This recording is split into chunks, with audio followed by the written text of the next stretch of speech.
قریش کی جنگی تیاریاں۔ قریش کی آنکھوں کی نیند اڑ گئی، ان کے دل کا چین جاتا رہا جب غزوہ بدر میں مسلمانوں کی جیت ہوئی۔ حق کا سر اونچا رہا، اسلام کا پلہ بھاری رہا، اور پھر سارے عرب میں اس کا ڈنکا بجنے لگا۔ مسلمانوں کے دل جس قدر مسرت سے لبریز تھے، مشرکین خوف اور مایوسی سے اسی قدر لرز رہے تھے۔ یہود اور منافقین بھی بری طرح مرعوب ہو کر رہ گئے تھے۔ قریش پورے ایک ماہ روتے دھوتے رہے۔ جو سردار مارے گئے تھے ان کا ماتم کرتے رہے۔ پھر ماتم ختم ہو گیا، رونا دھونا بند ہو گیا۔ یہ رونا دھونا کیوں بند ہو گیا؟ کیا انہوں نے اپنے عزیزوں اور لیڈروں پر صبر کر لیا؟ یہ ماتم کیوں ختم ہوا؟ کیا اس لیے کہ انہوں نے تقدیر کے آگے سر جھکا دیا؟ نہیں، یہ بات نہیں تھی۔ قریش ایسے نہ تھے کہ اپنے سرداروں پر صبر کر لیتے اور خاموش ہو رہتے۔ ان کے سینے ابھی سلگ رہے تھے، ان کے دل ابھی تڑپ رہے تھے۔ البتہ اب ماتم کا شور نہ تھا، اب آنسوؤں کا طوفان نہ تھا، اب بس خون کا بدلہ لینے کی دھن تھی، اب بس انتقام کی تیاریاں تھیں۔ عورتوں نے اپنے سر کے بال کٹوا ڈالے، عطر اپنے اوپر حرام کر لیا، نظر مان لی، خوشبو نہیں لگائیں گی، زینت کی چیزوں سے دور رہیں گی جب تک خون کا بدلہ نہ دیکھ لیں گی۔ مردوں نے عہد کر لیا، چین سے نہ بیٹھیں گے، آرام کی نیند نہیں سوئیں گے جب تک بھرپور بدلہ نہ لے لیں گے۔ ابو سفیان کچھ اور آگے رہا، اس نے قسم کھا لی، نہائیں گے نہیں جب تک محمد کو نیچا نہ دکھا لیں گے۔ اس طرح قریش کے آنسو تھم گئے، رونے پیٹنے کی آوازیں بند ہو گئیں۔ انہوں نے عزم کر لیا، محمد سے جنگ کریں گے، خون کی آگ خون سے بجھائیں گے۔ اب قریش جنگ کی تیاریوں میں لگ گئے۔ جنگ جیتنے کے لیے جو جو چیزیں درکار تھیں ان کا انتظام کرنے لگے تاکہ جلد سے جلد سینے کی آگ بجھے، بے چین دل کو چین نصیب ہو۔ جنگ سے پہلے جو تجارتی قافلہ شام سے آیا تھا اس کا سارا سامان دارالندوہ میں روک لیا گیا تھا۔ وہ جوں کا توں محفوظ تھا، ابھی حصے بخرے نہیں ہوئے تھے۔ قریش نے آپس میں طے کیا، حصے داروں کو بس رئیس المال یعنی اصل سرمایہ واپس کیا جائے، اور جو نفع ہو اس کو فوج پر خرچ کیا جائے، جنگی تیاریوں میں لگایا جائے۔ یہ بات تو سب کے دل کی بات تھی، پیش ہونے سے پہلے ہی منظور تھی۔ چٹپٹ سامان فروخت ہوا، چیزیں بہت قیمتی تھی، کافی نفع ہوا، حصے داروں کا اصل سرمایہ واپس کیا گیا، بقیہ جو نفع ہوا جنگ کی مد میں داخل ہو گیا اور زور و شور سے تیاریاں شروع ہو گئیں۔ غزوہ سویق کا واقعہ۔ بدر میں ابو سفیان کا بیٹا بھی قتل ہو گیا تھا۔ اس کا ابو سفیان کو بہت صدمہ تھا۔ قریش کو بدر میں مسلمانوں کے زور کا اندازہ ہو چکا تھا۔ اس بار وہ چاہتے تھے بہت بڑے لشکر کے ساتھ مقابلہ کریں، وہ لشکر ہتھیاروں سے بھی خوب لیس ہو۔ یہ کام وقت کے وقت ہونے کا تو تھا نہیں۔ بہرحال کچھ دن لگتے۔ ابو سفیان غم و غصے سے بدحواس تھا۔ اس میں انتظار کی تاب کہاں تھی۔ مکہ میں 200 آدمیوں کو ساتھ لیا اور محمد صلی اللہ علیہ وسلم سے انتقام لینے کے لیے چل پڑا۔ مدینے سے کچھ فاصلے پر عریض نامی ایک مقام ہے، وہاں پہنچا تو ایک انصاری اپنی کھیتی میں لگے ہوئے تھے، ساتھ میں ایک مزدور بھی تھا۔ ان دونوں کو اس نے وہیں تہ تیخ کیا، 2 گھروں میں آگ لگا دی، کچھ کھجور کے درخت تھے ان کو بھی جلا دیا۔ ان باتوں سے اس کے نزدیک قسم پوری ہو گئی۔ وہ اپنے آدمیوں کے ساتھ بھاگ کھڑا ہوا۔ پیارے نبی صلی اللہ علیہ وسلم کو حادثے کی خبر ملی تو ابو سفیان کا پیچھا کیا، لیکن بھاگنے والوں نے ہوشیاری کی، جان خطرے میں دیکھی تو اونٹوں کا بوجھ ہلکا کرنے لگے، ساتھ میں ستو کی بوریاں تھیں ان کو نیچے پھینکنے لگے۔ اس طرح کہیں جا کر ان کی جان چھوٹی اور وہ صحیح سالم واپس آ گئے۔ عربی میں ستو کو سویق کہتے ہیں، اس وجہ سے یہ واقعہ غزوہ سویق کے نام سے مشہور ہوا۔ یہ ذی الحجہ 2 ہجری میں پیش آیا تھا۔ بنی قینوقا کی شرانگیزیاں اور ان کی جلا وطنی۔ مدینے میں یہودیوں کا ایک بہت بڑا قبیلہ آباد تھا۔ یہ بنی قینوقا کے نام سے مشہور تھا۔ جہاں یہ آباد تھا وہیں اس کی تجارتی منڈی بھی تھی۔ سناری کا کام بھی اس قبیلے میں ہوتا تھا۔ یہودیوں کے بقیہ قبیلے مدینے کے باہر تھے، کچھ تو خیبر میں تھے، کچھ دوسری جگہوں پر۔ آج کل پیارے نبی صلی اللہ علیہ وسلم بنی قینوقا میں الجھے ہوئے تھے۔ بنی قینقاع کے یہودی پیارے نبی صلی اللہ علیہ وسلم کے حلیف تھے، آپ سے صلح دوستی کا معاہدہ کر چکے تھے، پھر بھی اسلام کی ترقی دیکھ کر جلتے، سامنے تو دوستی کا دم بھرتے، پیٹھ پیچھے اسلام کا گلا گھونٹنے کی سازش کرتے۔ مشرکوں سے بھی ان کا سلام و پیام جاری تھا۔ بدر میں مسلمانوں کی فتح ہوئی تو ان کے لیے یہ دو رخی پالیسی دشوار ہو گئی۔ اب ان کے سینوں میں غیرت کی آگ سلگنے لگی، دل حسد سے پکنے لگے۔ ان کی عقلیں حیران تھیں، محمد نے ہم سے معاہدہ کر لیا، صلح و دوستی سے ہمیں ہموار کر لیا، پھر دیکھتے دیکھتے اپنے دین کو اتنا چمکا دیا کہ گھر گھر اسلام کا چراغ روشن ہو گیا۔ یہی نہیں، وہ ہتھیار سے لیس ہو کر میدان میں آتے ہیں، مشرکوں اور ظالموں سے بھی ٹکر لیتے ہیں، اور اللہ ان کو فتح مند بھی کرتا ہے۔ اس طرح عرب قبیلوں پر ان کی دھاک بیٹھ جاتی ہے، سارے لوگ ان سے لرزنے لگتے ہیں۔ یہودی بھلا اس کو ٹھنڈی آنکھوں کیسے دیکھ سکتے تھے؟ یہ تو ان کے لیے خطرے کی گھنٹی تھی۔ اب وہ کھل کر سامنے آ گئے، ریا اور نفاق کی نقاب انہوں نے اتار پھینکی۔ اب وہ مسلمانوں کے لیے ننگی تلوار بن گئے، کھلے بندوں ان کی مخالفت کرنے لگے، لوگوں کو ان کے خلاف جوش دلاتے، اشعار میں ان کی ہجو کرتے، کڑوی کسیلی باتوں سے ان کا دل چھیدتے۔ غرض انہوں نے معاہدے کی کوئی پرواہ نہیں کی، صلح کا کوئی احترام نہ کیا۔ پیارے نبی صلی اللہ علیہ وسلم نے یہ رنگ دیکھا تو ان کو جمع کیا، نہایت محبت اور دل سوزی کے ساتھ انہیں خبردار کیا۔ آپ نے فرمایا، یہودی بھائیوں، با خدا تمہیں یقین ہے میں اللہ کا رسول ہوں، اسلام میں آ جاؤ۔ ایسا نہ ہو کہ بدر والوں کی طرح تمہارا بھی عبرتناک انجام ہو۔ لیکن وہ لوگ تو طاقت کے نشے میں تھے، آپ کی اس تنبیہ پر کوئی دھیان نہ دیا، اکڑتے ہوئے جواب دیا، محمد دھوکہ نہ کھانا، وہ نا تجربے کار لوگ تھے جنہیں ہرا دینے پر تمہیں ناز ہے۔ ہم تلواروں کے دھنی ہیں، ہم میدان جنگ کے شیر ہیں، ہم سے معاملہ پڑا تو ہم دکھا دیں گے لڑائی کس کا نام ہے۔ یہ عہد شکنی اور دشمنی کا کھلا کھلا اعلان تھا۔ یہ مسلم طاقت کے لیے ایک زبردست چیلنج تھا۔ اب مسلمانوں اور یہودیوں کے تعلقات بگڑ گئے۔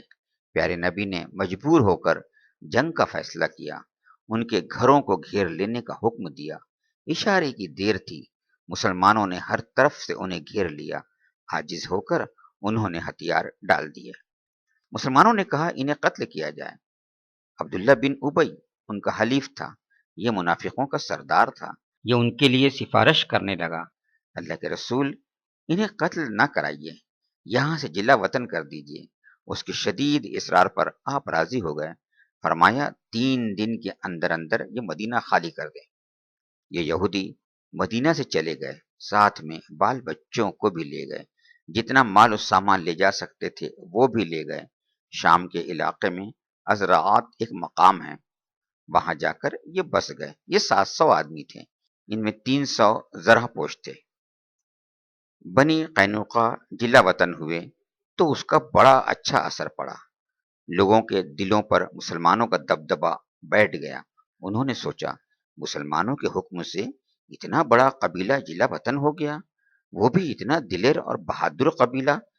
معلوم ہوتا ہے مسلمانوں کا زور بہت بڑھ گیا، ان کی طاقت کا اب کوئی ٹھکانہ نہیں رہا۔ آس پاس بنی نذیر اور بنی قریظہ کے قبیلے آباد تھے، یہ دونوں قبیلے بھی یہودیوں کے تھے، یہ دونوں قبیلے بھی مسلمانوں سے سہم گئے۔ عرب کے دوسرے قبیلے بھی ڈر کر خاموش ہو رہے۔ کچھ قبیلوں نے سوچا، اگر یہی حال رہا تو کچھ دنوں میں یہ پورے عرب پر چھا جائیں گے، ان کے زور کا توڑ ہونا چاہیے، ان کے رعب کا خاتمہ ہونا چاہیے۔ انہوں نے یہ سوچا اور مدینہ پر چڑھائی کی تیاریاں شروع کر دی۔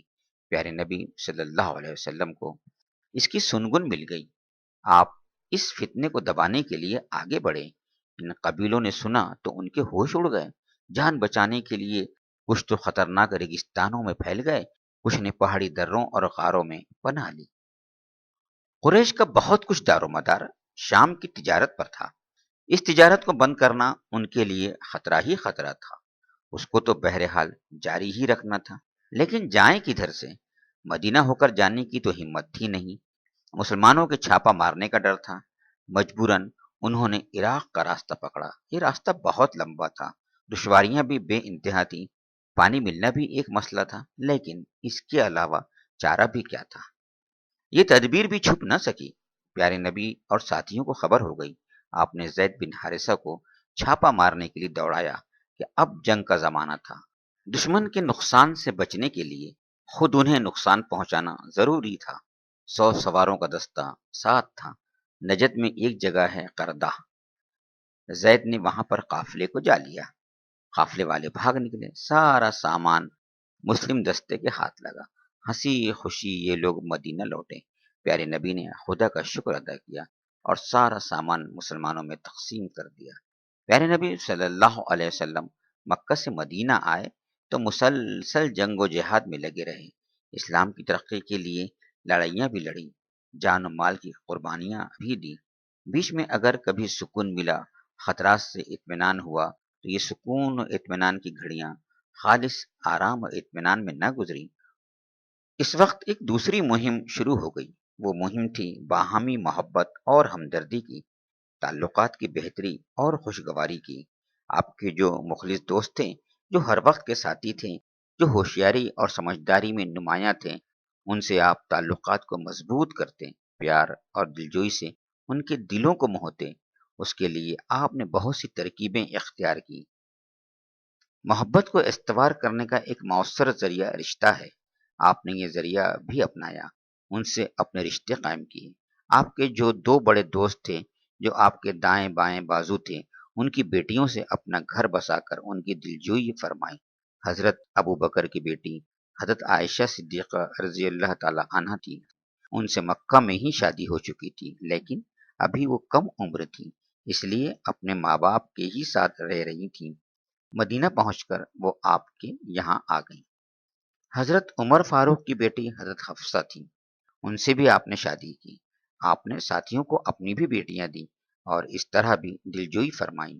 آپ کی ایک چھوٹی بیٹی تھی فاطمہ، ان کی شادی آپ نے حضرت علی سے کر دی، جو آپ کے وفادار یار تھے۔ ایک بیٹی تھی رقیہ، ان کی شادی حضرت عثمان سے کی، جو آپ پر دل و جان سے قربان تھے۔ پیارے نبی بدر کے لیے تشریف لے گئے تھے، اسی درمیان یہ اللہ کو پیاری ہو گئی۔ پہلے سے یہ بیمار تھیں، حضرت عثمان ان کے تیمار دار تھے، اسی لیے وہ بدر میں شریک بھی نہ ہو سکے۔ رقیہ کی وفات ہوئی تو آپ نے ان کی شادی دوسری بیٹی سے کر دی، جن کا نام ام کلثوم تھا، اسی لیے حضرت عثمان کو ذی النورین کا لقب ملا۔ آپ نے بیواؤں کی بھی دلجوئی فرمائی، ساتھیوں کو بھی سمجھایا، اگر کوئی عورت بیوہ ہو جائے، خدا کی راہ میں اس کا شوہر شہید ہو جائے اور پیچھے بچے چھوڑ جائیں، تو اس بیوہ کا خیال رکھیں، اس کے ساتھ ہمدردی کریں، ہو سکے تو اس سے شادی کر لیں، اس کے بچوں کی پرورش کریں۔ ایسا نہ ہو وہ بیوہ بے سہارا ہو جائے، افلاس کا شکار ہو جائے، پریشانیوں کا نشانہ بن جائے، بچے اس کے کاندھے کا بار بن جائیں، اس کی جان کا وبال ہو جائیں۔ ایک تھی بی بی زینب، یہ خزیمہ کی بیٹی تھی، بہت شریف اور نیک عورت تھی، صدقہ خیرات کی بہت شوقین تھی، اسی لیے ام المساکین کے لقب سے مشہور تھیں۔ بدر کا معرکہ ہوا تو شوہر شہید ہو گئے، یہ بیوہ ہو گئیں۔ پیارے نبی نے ان سے شادی کر لی۔ لشکر قریش کی روانگی۔ بدر میں دشمنوں نے منہ کی کھائی تھی، کیا وہ یہ ذلت برداشت کر سکتے تھے؟ ان کی عزت و شوکت کو ٹھیس لگی تھی، کیا جیتے جی وہ یہ بدنامی گوارا کر سکتے تھے؟ پیارے نبی اس بات سے غافل نہ تھے، آپ کو پورا یقین تھا قریش نچلے بیٹھنے والے نہیں، وہ زخمی شیر کی طرح دل ملا رہے ہیں، غصے سے سلگ رہے ہیں، اور وہ غصہ خون سے ہی ٹھنڈا ہوگا۔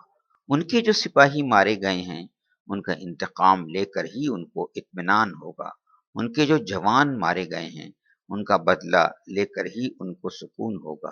مسلمانوں نے ان کا تجارتی قافلہ بھی لوٹا تھا، حالانکہ اسی خطرے سے انہوں نے راستہ بدلا تھا، اس سے ان کا زخم اور تازہ ہو گیا تھا اور انتقام کا ایک نیا جوش پیدا ہو گیا تھا۔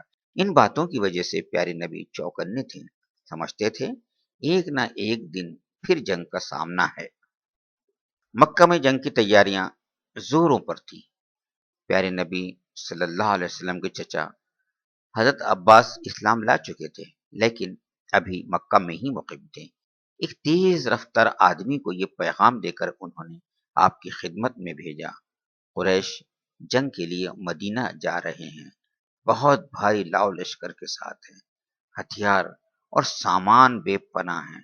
ساتھ ہی انہوں نے قاصد کو تاکید کی 3 دن کے اندر اندر وہ مدینہ پہنچ جائیں۔ یہ خبر پا کر پیارے نبی کو ذرا بھی اچنبھا نہ ہوا۔ اچنبھے کی بات بھی کیا تھی، آپ کو تو پہلے سے ہی اندیشہ تھا، لیکن اتنا بھاری لشکر، اتنا ہتھیار اور سامان، وہ بھی اتنی تھوڑی مدت میں، اس پر آپ کو ضرور حیرت ہوئی۔ قریشی لشکر کی تیاری رات دن جاری تھی، ہتھیار اور سامان اکٹھا ہو رہے تھے، سپاہی بھرتی کیے جا رہے تھے۔ قریش نے اس کے لیے نہ جانے کتنے قبیلوں سے معاہدے کیے تھے، نہ جانے کتنے قبائلیوں کو ابھارا تھا۔ عرب میں جوش دلانے کا سب سے بڑا ذریعہ جوشیلے شاعر تھے یا جوشیلے مقرر۔ قریش کے مقرر اور شاعر قبیلوں میں پھیل جاتے، گرم گرم تقریریں کرتے، جوشیلے اشعار سناتے، اس طرح لوگوں کے دلوں کو گرماتے، انہیں جنگ میں حصہ لینے پر ابھارتے۔ دیکھتے دیکھتے ایک بہت بھاری لشکر تیار ہو گیا، ہتھیاروں اور سامانوں کا ڈھیر لگ گیا۔ بہت سی عورتیں ایسی تھیں جن کے باپ بیٹے بدر میں مارے گئے تھے، اس لیے وہ خود غصے سے بےتاب تھی، اپنے مردوں کو بھی بےتاب کیے ہوئے تھی۔ ان عورتوں میں ہند سب سے آگے تھی، یہ عتبہ کی بیٹی اور ابو سفیان کی بیوی تھی۔ بدر میں اس کے باپ، بھائی اور چچا تینوں مارے گئے۔ سن کر اس کا کلیجہ کھولنے لگا، قسم کھا لی جب تک خون کا بدلہ نہ لے لے گی، خوشبو نہ لگائے گی۔ روانگی کا وقت ہوا تو اس نے کچھ اور عورتوں کو تیار کیا اور لشکر کے ساتھ ہو لی۔ لوگوں نے روکنا چاہا لیکن نہ مانی۔ تیمہ بن عدی جبیر بن مطعم کا چچا تھا، یہ بھی بدر میں مارا گیا تھا۔ جبیر کا ایک حبشی غلام تھا، اس کا نام وحشی، یہ چھوٹا نیزہ پھینک کر مارنے میں ماہر تھا، کیونکہ یہ حبشہ والوں کا خاص ہتھیار تھا۔ جبیر نے اپنے اس غلام سے کہا، وحشی، اگر میرے چچا کے بدلے میں محمد یا حمزہ یا علی کو مار دو تو تم آزاد ہو۔ ہند نے کہا، وحشی، میرے عزیزوں کی ٹکر کے یا تو محمد ہیں یا پھر حمزہ اور علی، ان تینوں میں سے کسی ایک کو بھی مار دو، بہت قیمتی انعام دوں گی۔ وحشی نے دونوں سے وعدہ کر لیا۔ اب لشکر مدینہ کی طرف بڑھا، 3000 سپاہیوں کا دل بادل تھا، ساتھ میں 200 گھوڑے اور 3000 اونٹ تھے۔ ابو سفیان لشکر کا کمانڈر تھا، ساتھ میں 15 عورتیں بھی تھیں، یہ دف بجاتی، مقتولین بدر کے دردناک مرثیے پڑھتی، شکست پر غیرت دلاتی اور انتقام پر ابھارتی۔ لشکر میں ابو عامر اوسی بھی شامل تھا، یہ قبیلہ اوس کا بہت معزز آدمی تھا، اسلام کے نام سے جلتا تھا۔ پیارے نبی صلی اللہ علیہ وسلم نے جب ہجرت فرمائی تو یہ مدینہ چھوڑ کر مکہ چلا آیا اور آپ کے دشمنوں سے مل گیا، اس کے ساتھ اس کے ساتھی بھی مکہ چلے گئے۔ ابو عامر نے قریش کے لوگوں سے کہا، چلو اس بار تو خوب مزہ آئے گا، محمد کے مقابلے میں جہاں میں نکلا اوس کے سارے لوگ میرے گرد اکٹھا ہو جائیں گے، محمد کے ساتھ ایک بھی نہ رہے گا۔ چلتے چلتے لشکر ابوا پہنچ گیا، جہاں پیارے نبی کی والدہ کی قبر ہے۔ ہند نے کہا، موقع اچھا ہے، محمد کی ماں کی قبر اکھاڑ ڈالو، ہم میں سے کوئی قید ہوا تو جسم کا ایک ایک ٹکڑا فدیے میں دے دیں گے۔ کچھ دوسرے لوگوں نے مخالفت کی، ایسا بھول کر نہ کرنا، ورنہ بنی خزاعہ اور بنی بکر بھی ہمارے مردوں کی ساری قبریں کھود کر رکھ دیں گے۔ لشکر آگے بڑھا، چلتے چلتے عقیق پہنچ گیا، یہاں پہنچ کر ٹھہر گیا۔ یہ ایک مشہور جگہ ہے، مدینہ سے 5 کلومیٹر پر واقع ہے۔ اسی وقت پیارے نبی کو چچا کا خط ملا، آپ اس وقت قبا میں تھے۔ ابی بن کعب نے خط پڑھ کر سنایا، سن کر آپ نے فرمایا، اچھا دیکھو، کسی سے اس کا ذکر نہ کرنا۔ پھر آپ مدینہ تشریف لائے، سعد بن ربی کے گھر گئے، ان سے اس خط کا ذکر فرمایا۔ ابھی ہوشیار اور سمجھدار ساتھیوں سے مشورہ کرنا باقی تھا، اس لیے کسی کو بتانے سے منع فرما دیا۔ پاس ہی سعد کی بیوی بھی تھی، اس نے یہ باتیں سن لی۔ اس طرح یہ خبر چھپ نہ سکی۔